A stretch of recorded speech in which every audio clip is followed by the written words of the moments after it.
Amen. Amen. So we will rise up and bless the Lord and praise God this morning. Amen. As I've said, that this is the day that the Lord has made. This is another day that the Lord has made, and we will rejoice and be glad in it. Amen. Hallelujah. We will sing the song, I am a new creation, no more in condemnation. Here in the grace of God I stand. Hallelujah.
Yes, Lord, here we are, Lord, standing in your grace, oh Lord.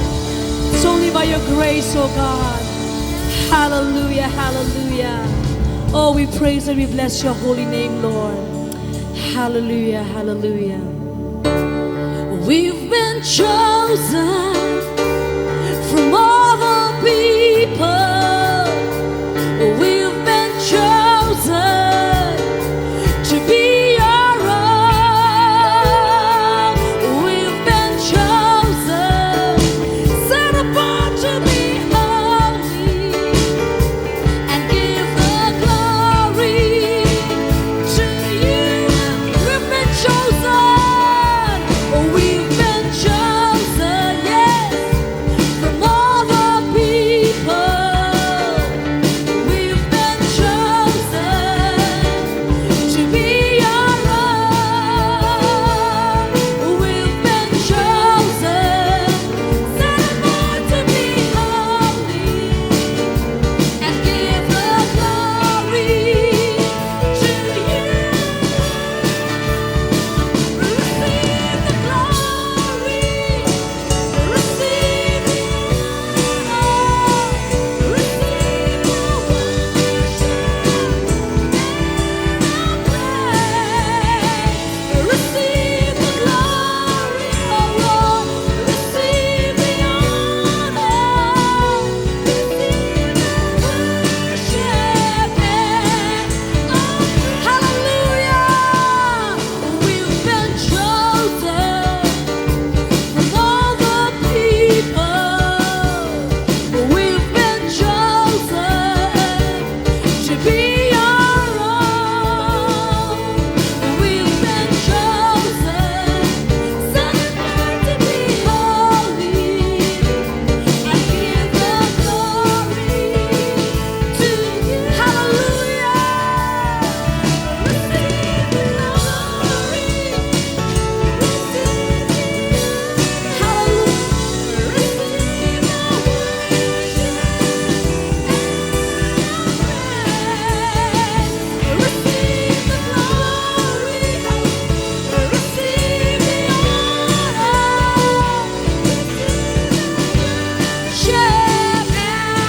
Once again, we will sing, we've been chosen.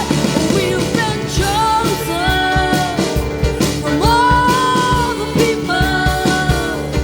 We've been chosen to be your own. We've been chosen, set apart to be holy and give the glory. Receive the glory, receive the honor,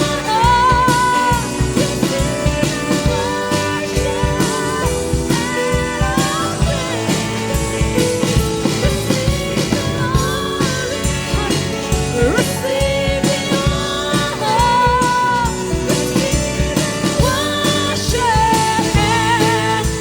receive our worship, receive our worship, receive our worship, Lord.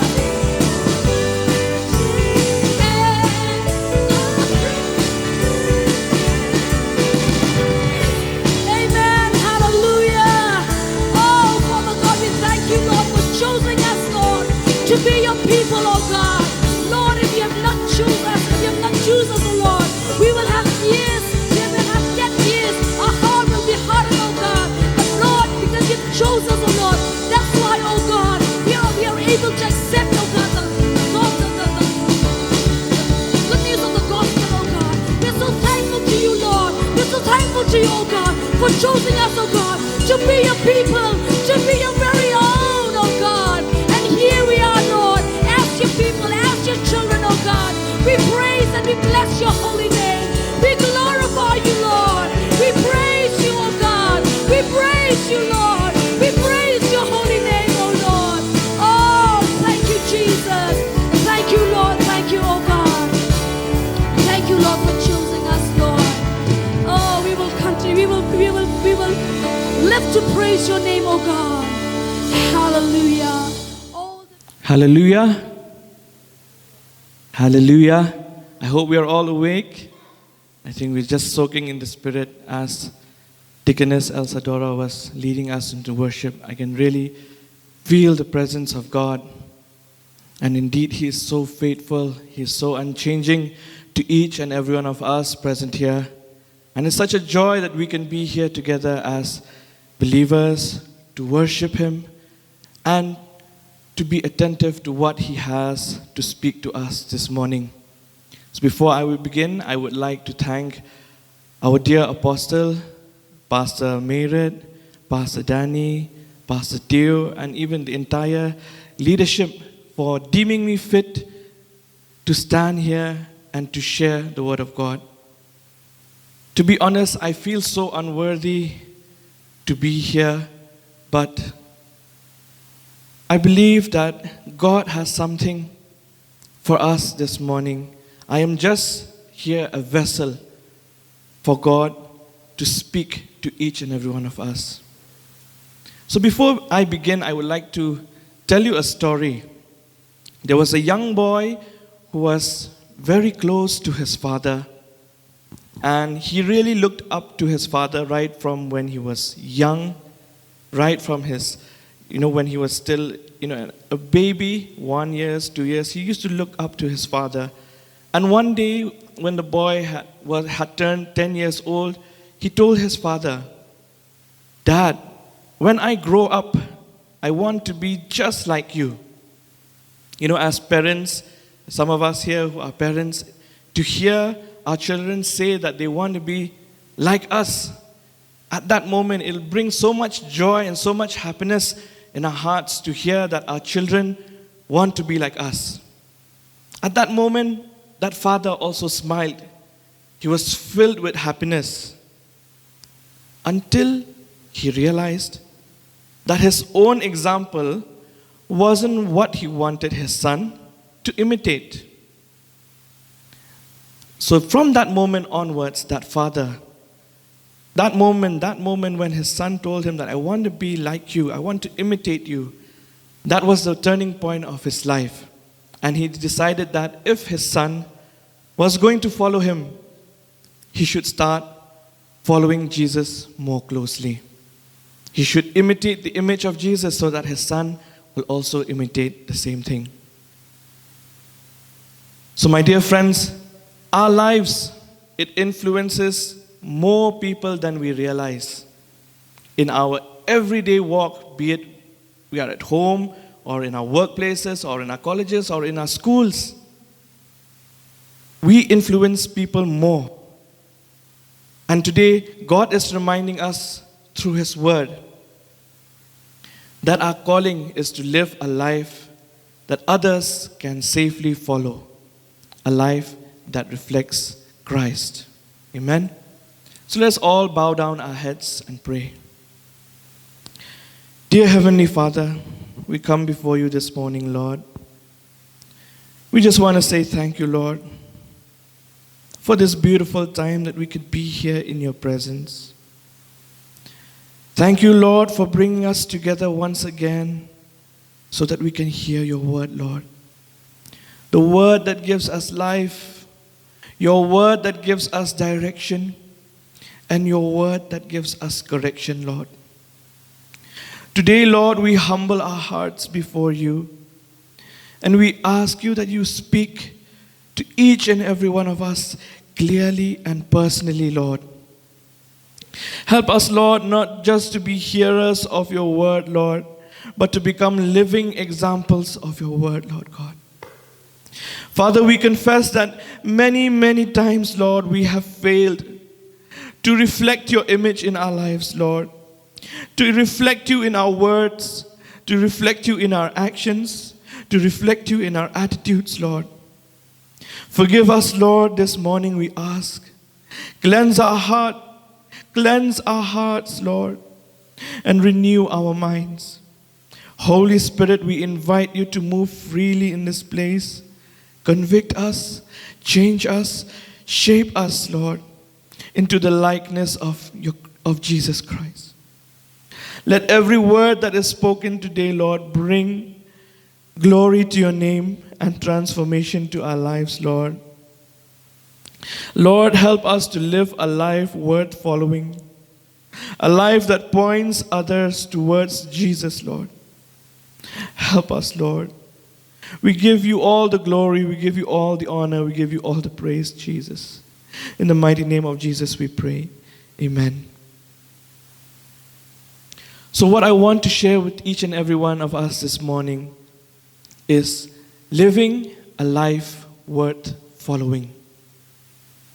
Living a life worth following. So how do we live? Do we live that kind of life? A life that points others to Jesus? That is a big question mark for each and every one of us this morning, including myself. As I was preparing, I can hear the Lord speaking to me first personally. Do you live a life that points others towards Jesus? So we will look at 3 powerful principles from the scripture that will help us to live a life worth following. That will help us to be a light that leads others to Christ. That will help us to be an example in every areas of our lives. And also to follow Christ so closely that others can also safely follow you. So these are the principles that we will be dwelling upon this morning. But before I come to these points, what is, or the power of living and being a living example? God, in 1 Corinthians chapter 11, verse 1, it says, "Follow my example as I follow the example of Christ." Here the Apostle Paul, he was not boasting. He was not boasting when he said these words, "Follow my example as I follow the example of Christ." But when he said this, he was modeling responsibility. He knew that people learn best through observation and not through instruction. Here Paul understood that people will always look at us, the believers, than what we say or what we tell them. But they generally follow they imitate what we do in our day-to-day lives. So when we as believers, we realize, whether we realize it or not, we are always being watched. As believers, whether we realize it or not, people are always keeping a close eye on us. By our families, our friends, our co-workers, even the non-believers, they always have a watch over us. Our lives preach louder than our lips. Our actions, what we do daily, it speaks louder than our words that comes from our lips. In 2 Corinthians chapter 3, verse 2 to 3, it says, "You yourselves are our letter, written on our hearts, known and read by everyone. You show that you are a letter from Christ." We are, all of us present here, we are all letters where people will read each and every day. We are all letters of Christ. So what kind of life are we living? Are we living a life that reflects that we are letters of Christ? Or are we living the opposite? That's a big question mark for each and everyone present here. Imagine if your life was a book that people will read every day. What kind of story are you going to tell the people through your book? What kind of story are they reading? Are they reading a story that brings them closer to Jesus through you? Or are they reading something else that will draw them away from God? So coming to the 3 points, the first point, be the light that leads others to Christ. We should always be the light that leads others to Christ. Matthew chapter 5, verse 16, it says, "Let your light so shine before men, that they may see your good works and glorify your Father in heaven." I'll read it once again. Matthew chapter 5, verse 16. "Let your light so shine before men, that they may see your good works and glorify your Father in heaven." We can see here as an example that light, it does not talk. Light does not have the capability to talk. What does it do? It just simply shines. When you walk into a dark room, if you're carrying a torchlight with you, the light from your torchlight does not speak to the darkness and just say, "Go away." But what does it do? It just simply shines. It does not argue with darkness. It just shows up, and wherever there is light, darkness flees. Darkness runs away from the light. So that is why we are called to be a light that leads others to Christ.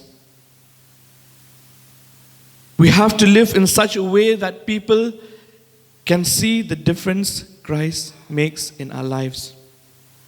That whenever people look at us and people look at the non-believers, they will see the difference. They will see that we are carrying the light of Jesus Christ. I'll give you some practical ways. These are some practical ways in which we can shine in our lives. Number one, by showing kindness when others are rude to us. We can find this from Luke chapter 6, verse 35. Let us read this from the Bible.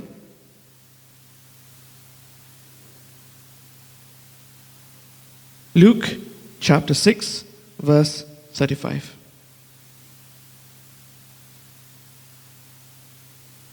What does it say? "But love your enemies, do good to them, and lend to them without expecting to get anything back. Then your reward will be great, and you will be children of the Most High, because He is kind to the ungrateful and the wicked." So in our day-to-day lives, we will always face situations where it will always be easier to shout at people, or it will always be easier to be rude towards others. But the Word of God tells us to show kindness when others are rude to us. That is one point, practical application, that we can be indeed the light that leads others to Christ. The next point is to always speak the truth when lying would be easier. To speak the truth when lying would be easier. We can find this from Ephesians. If you go with me to Ephesians chapter 4, verse 25.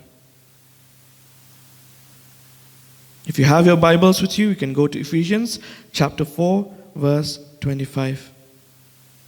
What does it tell us? "Therefore, each of you must put off falsehood and speak truthfully to your neighbor, for we are all members of one body." The Word of God clearly tells us to put off falsehood, to put off lying, to put off all the deception, and speak the truth. Speak truthfully to your neighbors, even if it would be easier to lie. The Word of God encourages us to speak the truth. Number 3, keep your joy when life is hard. Keep your joy even when you face the most difficult situations in your life. If you go with me to Habakkuk chapter 3, verse 17 and 18. Habakkuk chapter 3, verse 17 and 18. What does it tell us? "Though the fig tree does not bud, and there are no grapes on the vines, though the olive crop fails, and the fields produce no food, though there are no sheep in the pen and no cattle in the stalls, yet I will rejoice in the Lord. I will be joyful in God, my Savior." Even when nothing is going according to what you have planned, or when everything seems bad, when the entire situation in your life seems to go the opposite direction, the Word of God encourages us, yet I will rejoice in the Lord. I will be joyful in God, my Savior. Even when we face the most difficult situations and people see us, that we are going through a rough patch in life, but if we continue to be joyful, if we keep our joy even when it's hard, that is how we can also be a light that leads others to Christ. The fourth point, serve others when no one notices. Serve others when no one notices. You can find this from Galatians chapter 5, verse 13.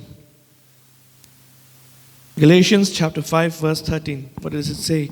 You, my brothers and sisters, were called to be free, but do not use your freedom to indulge the flesh. Rather, serve one another humbly in love. We are called to serve one another, even when people do not see it. If you are called to serve, just do it without question. Just do it without, publicizing it. We serve others when no one notices. Philippians chapter 2, verse 14 to 15, what does it say? Do everything without comparing or arguing, so that you may become blameless and pure.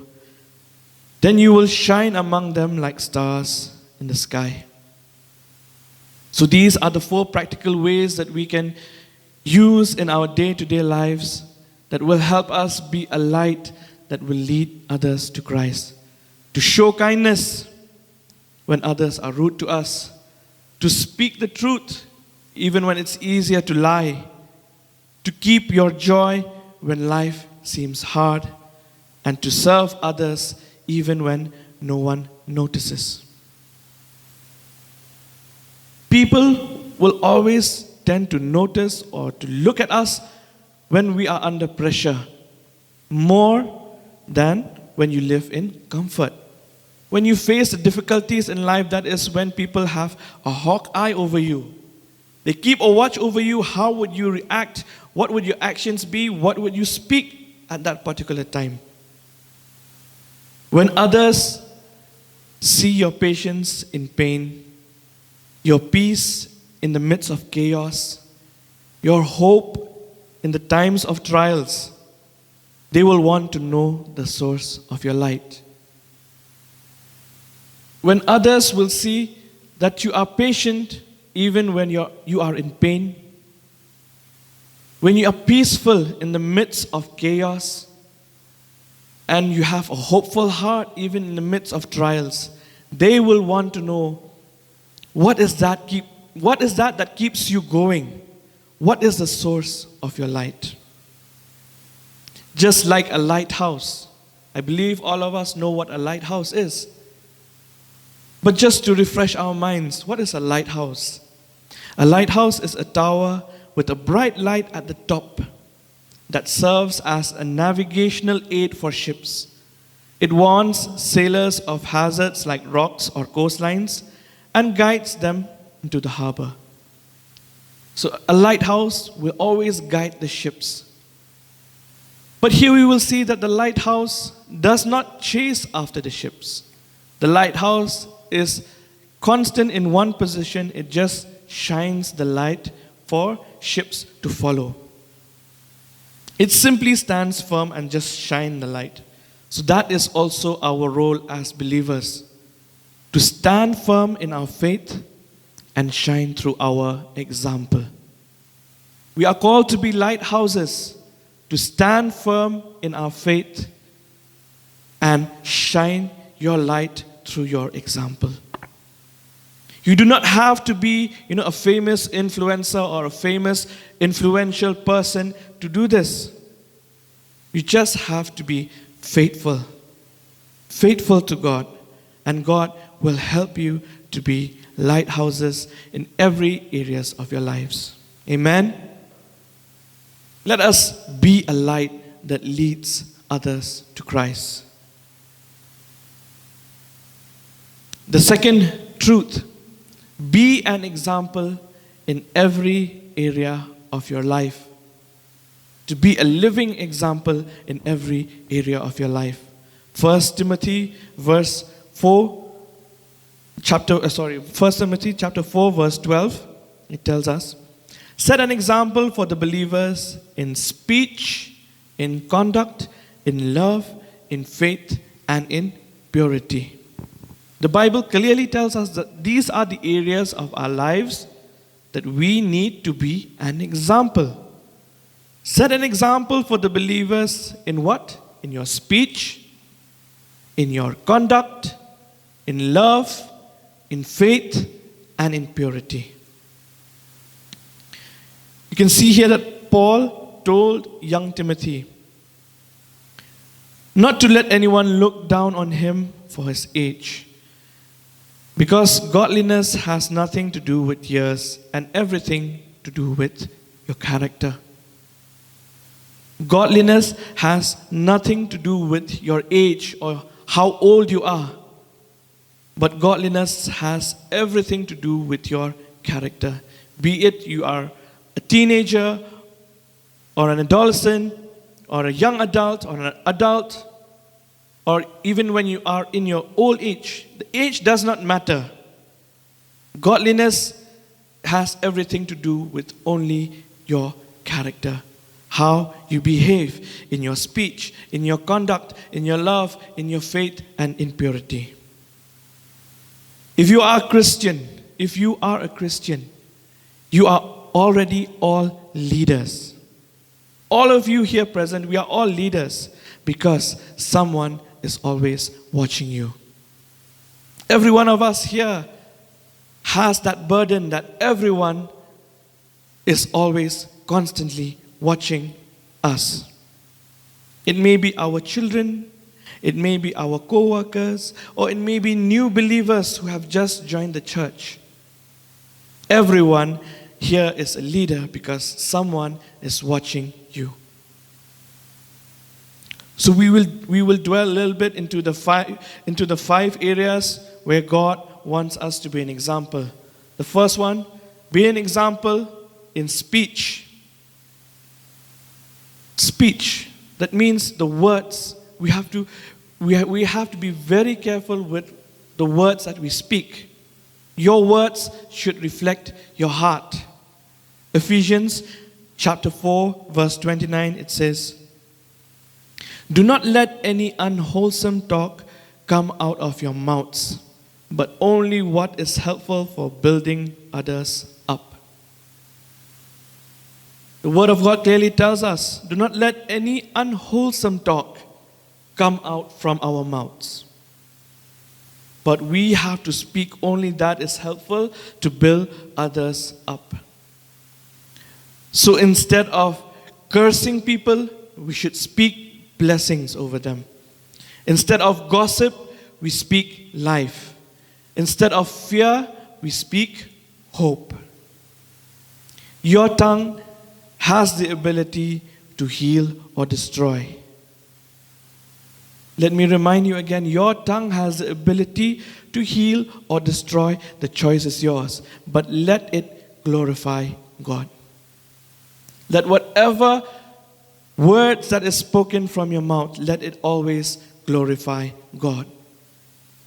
Even when you feel, deep down we face situations that sometimes angers us and we want to curse that person, but instead speak blessings. And there are times where situations where we want to tell things to others, we want to gossip about others. Instead of doing that, you speak life. And instead of, being afraid or having an anxious heart, an anxious mind, having all these anxieties, you speak hope. You speak the name of Jesus, because your tongue can heal or destroy, but let it glorify God. Number 2, set an example for the believers in your conduct. Your behavior should always match your belief.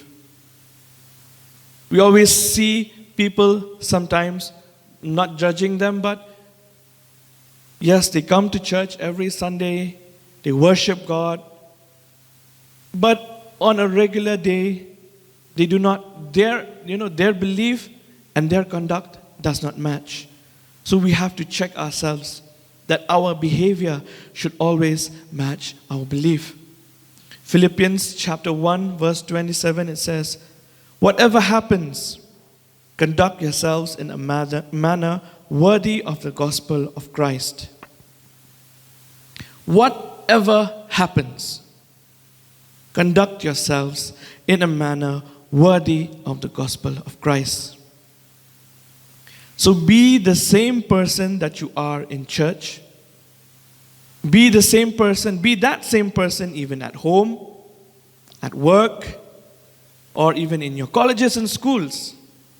That same person that you are when you are in church, you have to be that exact same person when you are in your workplaces or homes or wherever you are.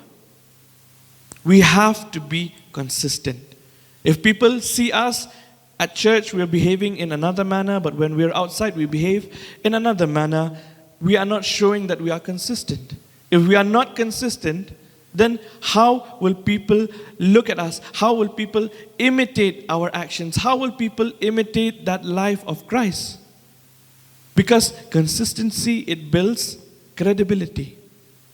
If you become more credible, people trust you more. That means they will want to imitate you more. And when they want to imitate you, because you are imitating Christ. So we have to be consistent. We have to be the same person that we are in church, even when we are at home or in our workplaces. Set an example for the believers in love. This is the mark of true discipleship. If we look from John chapter 13 verse 35, it says, "By this everyone will know that you are my disciples, if you love one another." We have to love one another. This is the mark of true discipleship. A love that forgives, a love that serves, and a love that endures. A love that will reveal the character of Christ.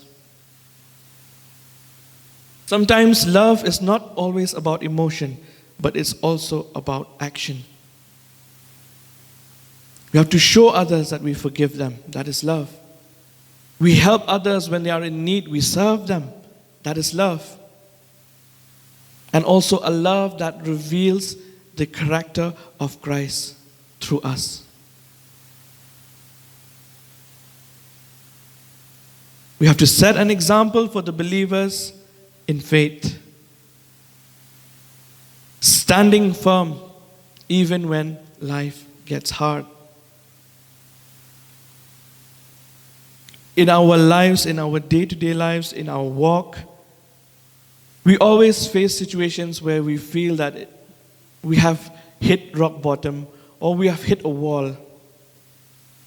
And sometimes we tend to question God. Why, God, are you letting this happen to me? I'm serving you every day. I'm trying to read your word. I'm trying to live as what you have commanded in your word.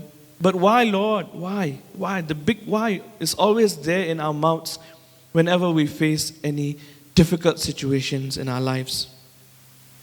But the word of God in Hebrew chapter 11 verse 6, it says, "Without faith it is impossible to please God." So if we do not have faith in God, but instead we question God, then how can we please Him?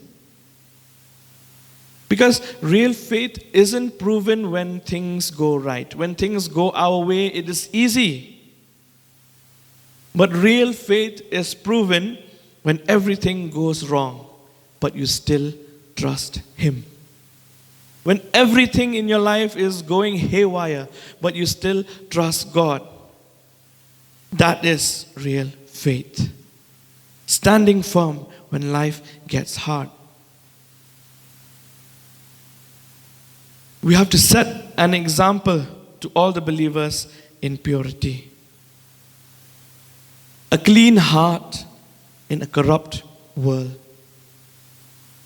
First Thessalonians chapter 4 verse chapter 4 verse 3 to 4 it says, "It is God's will that you should be sanctified, that you should avoid sexual immorality and control your own body in a way that is holy and honorable." You know, in this generation, we hear a lot of these Gen Z talk that says that, purity is old-fashioned. Purity is old-fashioned. But let me tell you, purity is not old-fashioned. Purity is powerful. It guards your anointing and protects you. Because here the word of God says, control your body in a way that is holy and honorable. We should avoid sexual immorality. We should avoid anything that will drive us away from God. We should have a clean heart in this corrupt world. We are called to also to be mirrors. You know, what is a mirror? A mirror is an object that reflects other objects. It does not produce a light of its own. So in the same way, you do not generate holiness. You reflect the holiness of God. You reflect the holiness of the one living inside each and every one of you. So we are also called to be mirrors to reflect the holiness of God. Because people will forget every sermon that is preached from the pulpit, but people will never forget your character. People will forget whatever you have told them. People will forget whatever you have spoken to them, but they will never forget your character. Even when it's time for you to go off this earth, people will always remember your character. So we are called to be mirrors to reflect the holiness of God wherever we are. The third, follow Christ so closely that others can safely follow you. We ourselves first must have this deep, this close, intimate relationship with God so that others can also feel safe when they look at you and when they try to imitate and follow you. Philippians chapter 3 verse 17, it says, "Join together in following my example, brothers and sisters. And just as you have us as a model, keep your eyes on those who live as we do." Everyone will follow someone. The question is, are we following Christ closely enough that others can follow us safely? Let us question ourselves this morning. Are we following Christ close enough that others can follow us safely? So how can we follow Christ faithfully? We have to follow His humility. Philippians chapter 2 verse 5 to 8, it says, "Have the same mindset as Jesus Christ, who humbled Himself and became obedient to death, even death on the cross." You see here, true leadership is not about power, but it is about serving others in love. When you humble yourself, when we are humble, we make room for God's grace. When you humble yourself, you make room for God's grace. So we have to follow God's humility. We have to follow the humility of Christ. Number 2, we follow His forgiveness. Yes, this word forgiveness, if we just speak it out, it sounds very, very easy. But to put it into practical application, to forgive someone who has deeply hurt you, that is a question for us this morning. Are we able Do we have that ability in us to forgive others, to forgive that person who had deeply hurt you? But in order for us to have this close and intimate relationship with God, we have to follow His forgiveness. In Luke chapter 23, verse 34, it says, Father, forgive them, for they do not know what they are doing. He was on the cross, beaten and bruised. I was just pondering myself. It was if it was me, I don't think I would have that heart or that grace to forgive. But you see here, Jesus Christ, even on the cross, Father, forgive them, for they do not know what they are doing. See, when we forgive others, it is not a sign of weakness, but it is a sign of spiritual strength. We have that close relationship with God that we are able to forgive people easily. You know, some quotes of the world, they say that forgiveness is a weakness, but no, forgiveness is a spiritual strength. It frees you from the prison of bitterness and keeps your heart pure. Because once we forgive a person fully, that bitterness in us is thrown away. And when there is no bitterness in our hearts are made pure. We should follow Christ's obedience. John chapter 15 verse 10, it says, If you keep my commands, you will remain in my love, just as I have kept my Father's commands. To be obedient. You know, when obedience costs you something, it is always worth it. If it costs you something, but you have to obey, it will always be worth it. If your heart wants something else, but God wants you to do something else, and you obey Him, let me tell you, my friends, it is always worth it. Always worth it. When you follow His word, your life becomes a reliable pattern for others to imitate. When you keep His commands, when you keep the commands of God, it is always easier and it is always reliable for others to imitate you or to follow you. You know, we see videos when fathers or when mothers are walking on the beach or on snow. They leave behind footprints in this deep snow or in the sand of the beaches. And every child will always try to step on the footprints of their fathers or mothers. Likewise, your life leaves a mark for others, especially the next generation. Our lives will always leave a mark for others, especially the next generation. These next generation will always follow the mark that we leave. So make sure that your steps will always lead them to Jesus.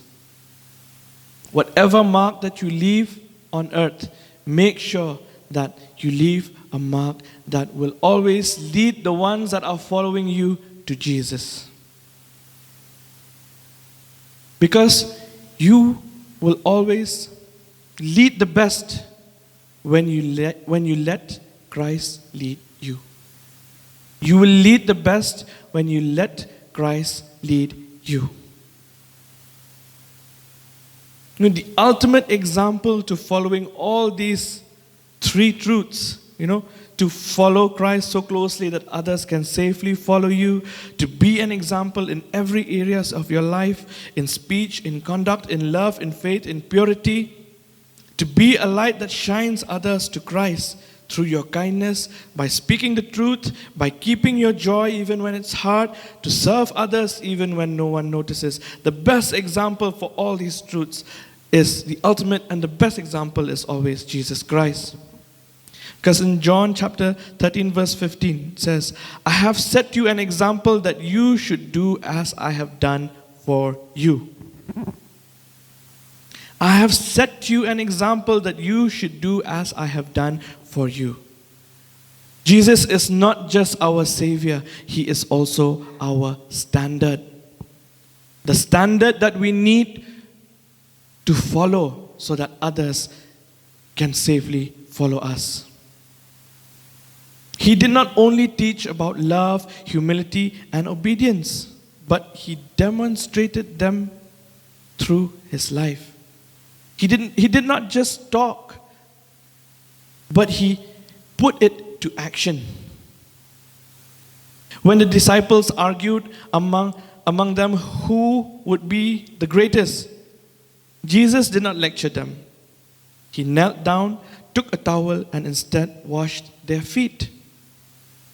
That act, it preached a greater sermon than any other words could. Leadership is about serving. Greatness means humility, and love means sacrifice.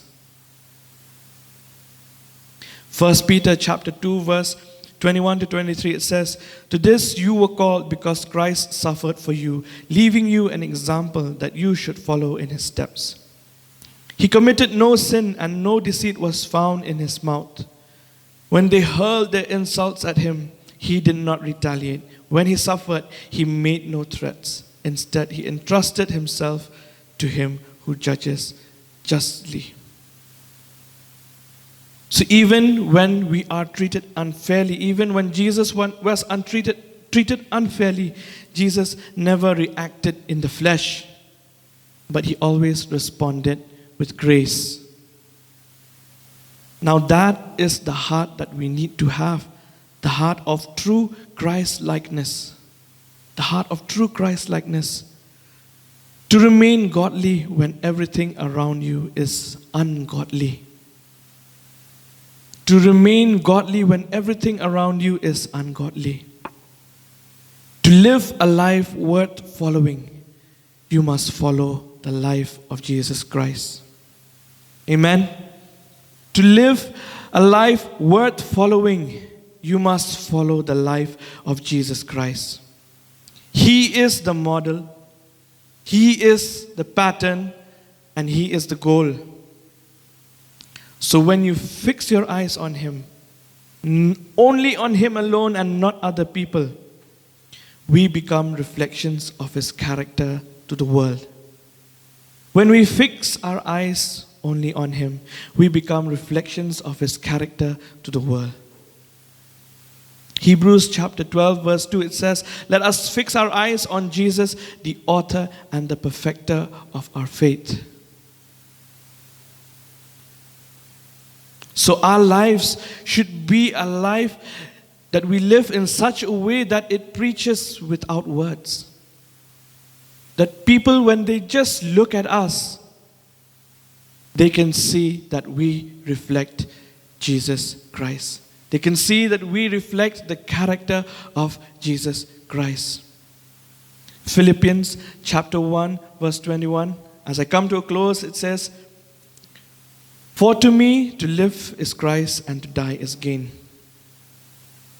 Your life is not meant to impress people. Your life is not meant to impress people, but is meant to impact them.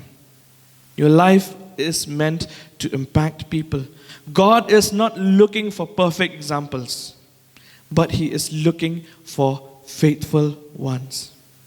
He is not looking for perfect examples, but all we have to do is just be faithful, to just be consistent with Him. If someone were to follow you daily right now, your words, your actions, your choices, would they end up being closer to God? That is a question for us this morning. If someone would follow your life daily by how you speak, by what you do, would they end up being closer to Jesus?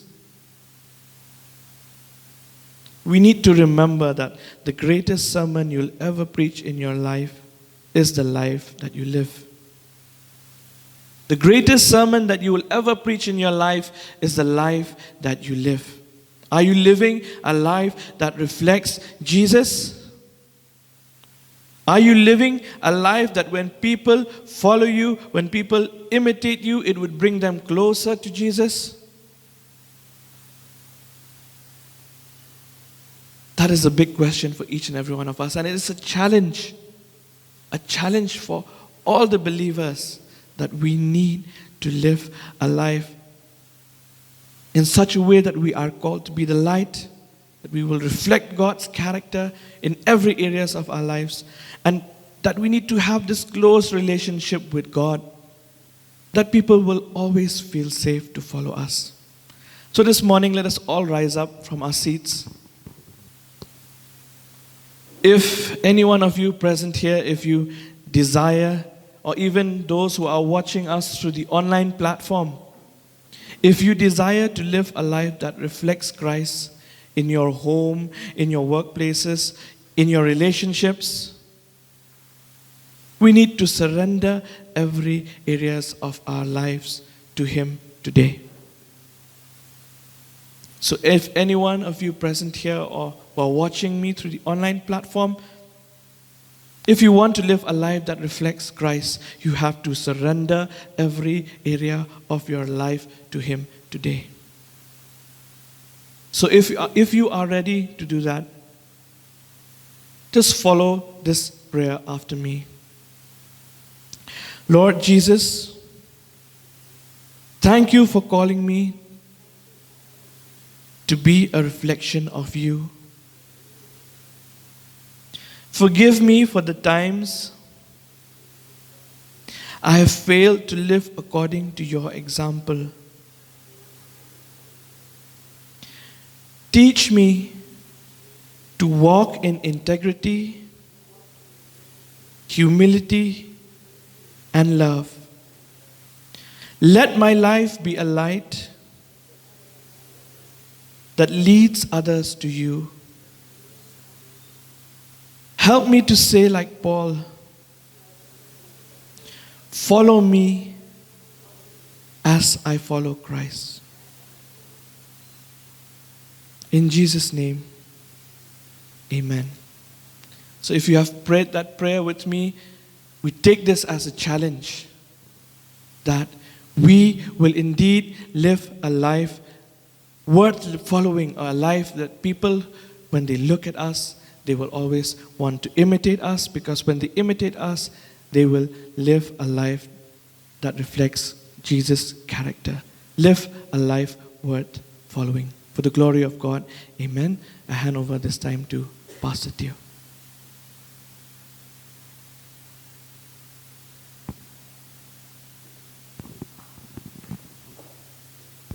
Let us put our hands together.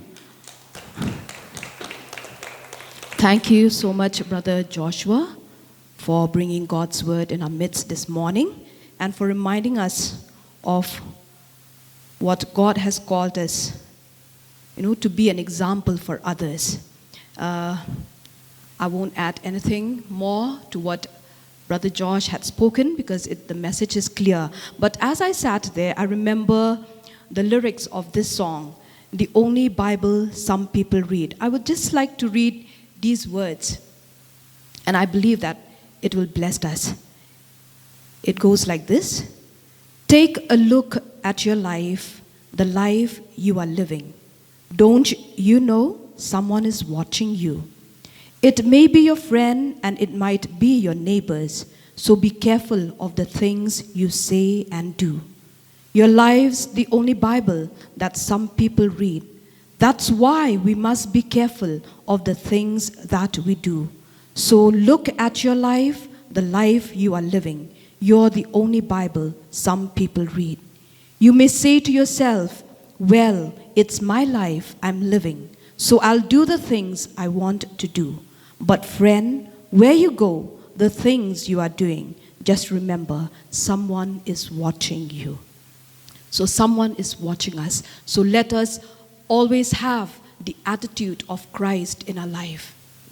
Loving, kind, patient, gentle, gracious, forgiving, obedient, submissive. And as we do, I believe that as we have a close, intimate relationship with Him, these attitudes, the character of Christ, will be developed in our lives. And as we do so, I believe that we too, we can boldly say, like Paul, follow me as I follow Christ. Amen. So let us thank God for His word this morning. Hallelujah, hallelujah. Father, we come before you, Lord, this morning. We thank you, Lord, for your word, for reminding us, oh God, that you have called us, Lord, to live a life that others could read, oh God. Reminding us, oh God, that we are the letters, we are the only Bible, oh God, that some people read, oh Father. Help us, Lord, to always have your attitude in our lives, oh God, that we will be kind, we will be patient, we will be loving, forgiving, submissive, obedient, always walking in humility. Father, I pray, oh God, that you will help each one of us, Lord, develop these character in our lives. Father, we thank you, Lord, for reminding us of what you have called us. And Father, we look up to you, Lord. We look up to you, for we know, oh God, that it is only your strength, oh God, that will enable us to do so. Father, I pray that you will continue to be with Brother Joshua. You will anoint him more, oh God, and you, oh Lord, will use him mightily, Lord, for your glory. Father, I pray, oh God, that you will be with each one of us too, Lord, that you will help us, Lord, to be an example that others can safely follow, oh Father. Thank you, Jesus, for your word. And Father, even as we depart from this place, I pray, may the love of God the Father, the grace of our Savior Jesus Christ, and the sweet fellowship of the Holy Spirit rest and abide with each one of us, now and forevermore. Amen. Amen.